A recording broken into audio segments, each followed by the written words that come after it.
on passe à l'exercice numéro 6. Cet exercice dit que chez les souris, un gène récessif est responsable d'une fourrure tachetée, alors que son allèle dominant, grand S, est responsable d'une fourrure unie. Donc, nous avons petit s qui est responsable d'une fourrure tachetée.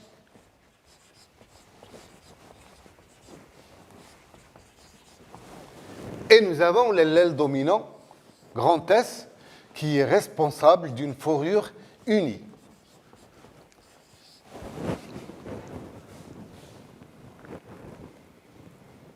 Voilà. Donc voilà pour le premier gène. Par ailleurs, les souris possédant le gène dominant grand C sont colorées, alors que les souris de génotype petit c sont albinos. Donc un deuxième couple d'allèles, grand C, petit c, avec grand C, donc c'est des souris colorées, et petit c, qui est responsable du phénotype souris albinos, c'est-à-dire non coloré.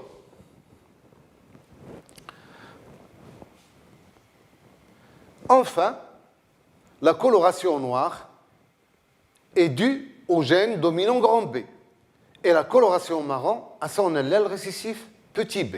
Donc un troisième gène dont l'allèle grand B est responsable de la couleur noire et petit b est responsable de la couleur marron. Donc il y a 3 couples d'allèles.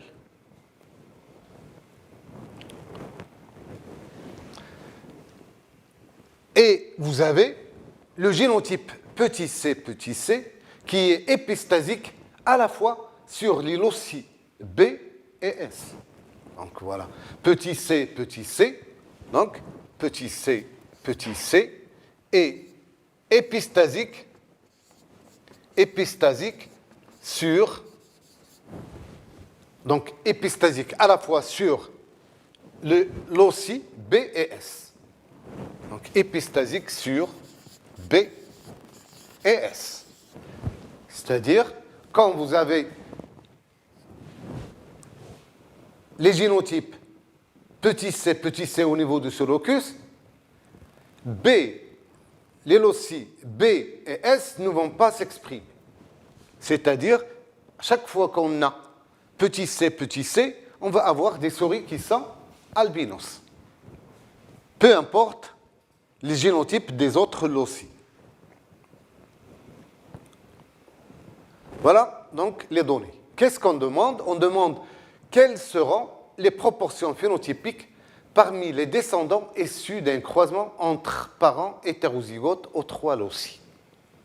Donc, on a un croisement entre 2 individus qui sont hétérozygotes aux 3 loci et on nous demande quelles seront les proportions phénotypiques parmi les descendants.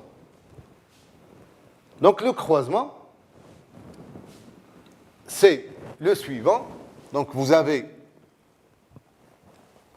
grand B, petit b, grand C, petit c, et grand S, petit s, croisé avec grand B, petit b, grand C, petit c, et grand S, petit s. Donc, voilà le croisement de 2 hétérozygotes, donc 2 parents qui sont hétérozygotes aux 3 loci. On demande quelles seront les proportions phénotypiques parmi les descendants issus de ce croisement-là. Et bien sûr, donc nous devons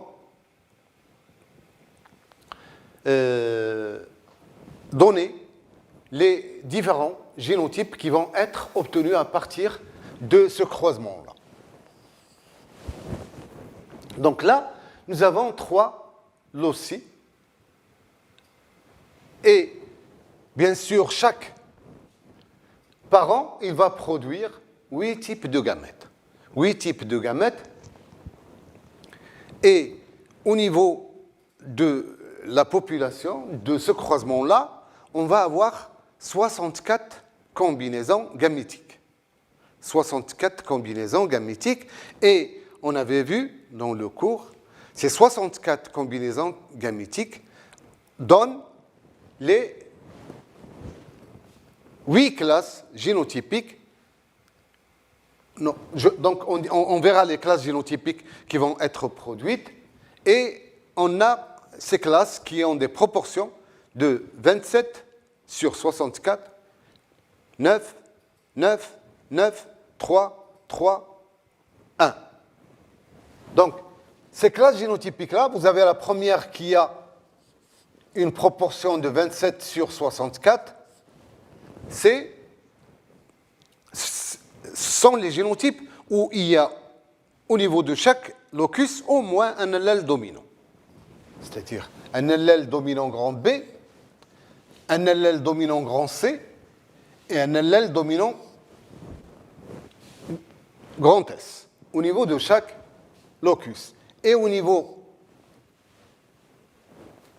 de chromosomes homologues, donc ici soit grand B, soit petit b, là aussi soit grand C, soit petit c, et ici soit grand S, soit petit s. Donc ce génotype-là, il va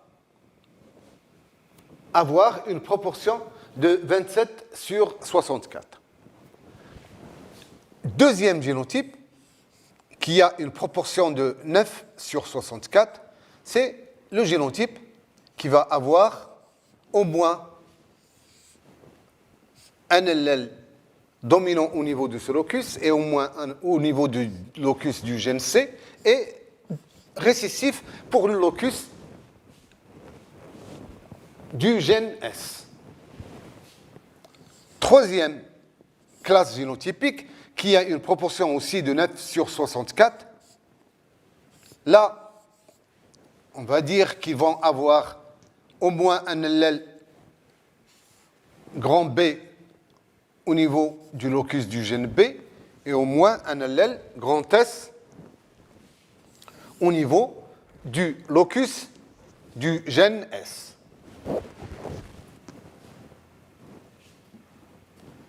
Donc, grand S ici, et sont récessifs pour le locus du gène C.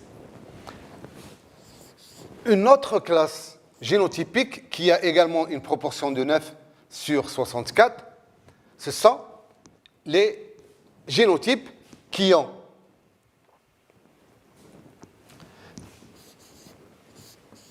au moins un allèle grand C et un allèle grand S. Et bien sûr, récessif pour le gène B. Et 3 sur 64 pour l'autre classe génotype, ce sont les génotypes où on a au moins un allèle dominant grand B et ils sont récessifs pour les deux autres loci. Une autre classe génotypique qui a également une proportion de 3 sur 64. Là, on va noter petit b pour le loci B, petit c pour le loci C et grand S tiré. Donc, il y a au moins un allèle grand S au niveau du loci du gène S. Au niveau, donc, du loci S. Autre classe 3 quarts, qui a également donc 3 quarts, plutôt 3 sur 64.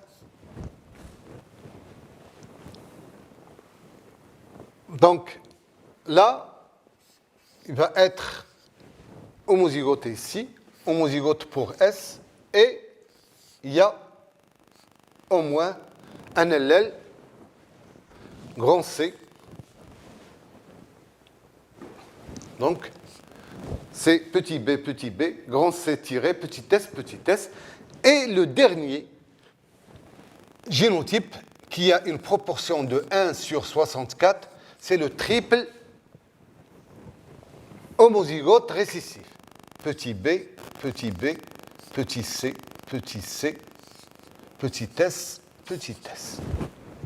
Donc, finalement, nous avons 1, 2, 3, 4, 5, 6, 7, 8.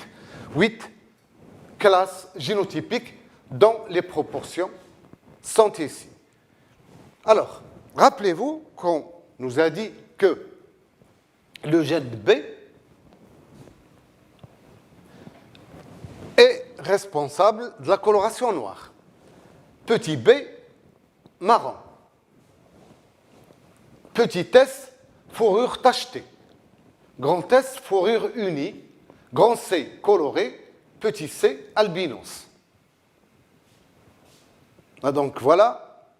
Et aussi, il ne faut pas oublier que petit c est épistasique sur B et S. Donc,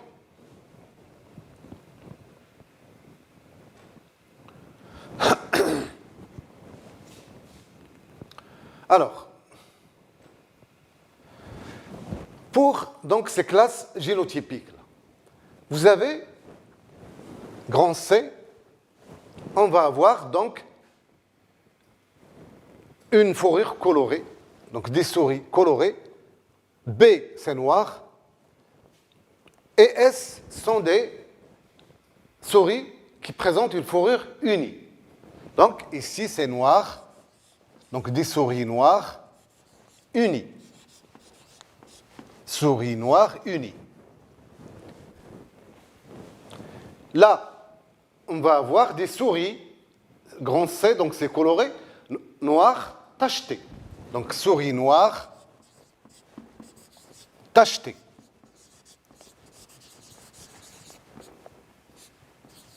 Souris noire tachetée. Là, il y a petit c, on a dit qu'il est épistasique sur B et S. Donc ici, ce sont des souris albinos. Souris albinos. Là, on a le grand C, donc ils sont colorés, donc ils sont marrons, et grand S, c'est uni, donc marron uni. Marron uni, donc des souris marron unis. Et 3 sur 64 pour ces souris-là, donc qui présentent ici pour le locus C un génotype petit c, donc ils sont albinos. Donc albinos. Pour ce génotype, il y a aussi le petit c, donc ils sont également albinos. Une fois que vous avez petit c, les souris sont albinos. Là, ce sont des souris colorées. Petit b, donc marron. Petit s tacheté. Donc marron tacheté. Marron tacheté. Marron tacheté.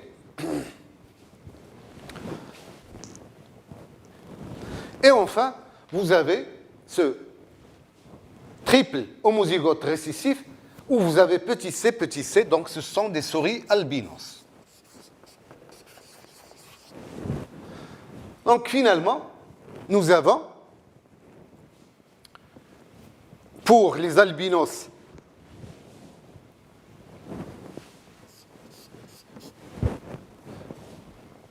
« 9 sur 64 plus 3 sur 64 ça fait donc 12, plus 3, ça fait 15,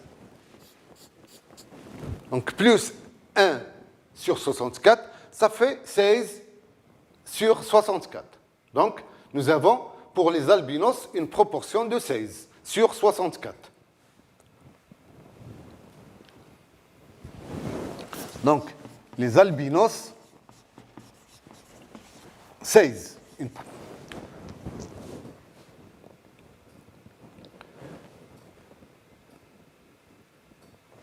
Donc, 16 pour les albinos. Les noirs unis.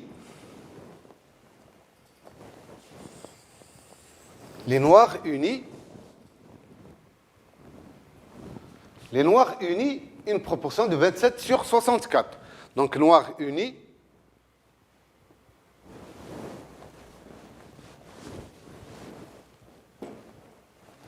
Noirs unis, 27. Alors, pour les autres, noir tacheté, donc on a 9 sur 64, donc 9. Noir tacheté, 9. Pour donc les noirs tachetés, 9. Et marrons unis, il reste donc les marrons unis avec 9 sur 64 et les marrons tachetés avec 3 sur 64. Donc les marrons unis,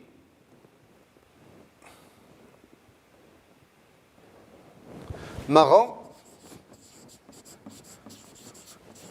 unis avec 9 sur 64 et enfin les marrons tachetés 3 sur 64.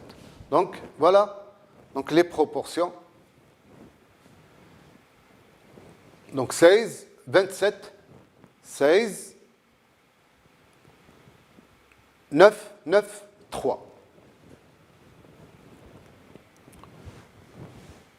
Voilà, 27 pour les noirs unis, 9 noirs tachetés, 9 noirs marrons unis, 3 marrons tachetés et enfin 16 albinos. Donc voilà les proportions phénotypiques des descendants issus d'un croisement entre deux parents hétérozygotes aux 3 loci.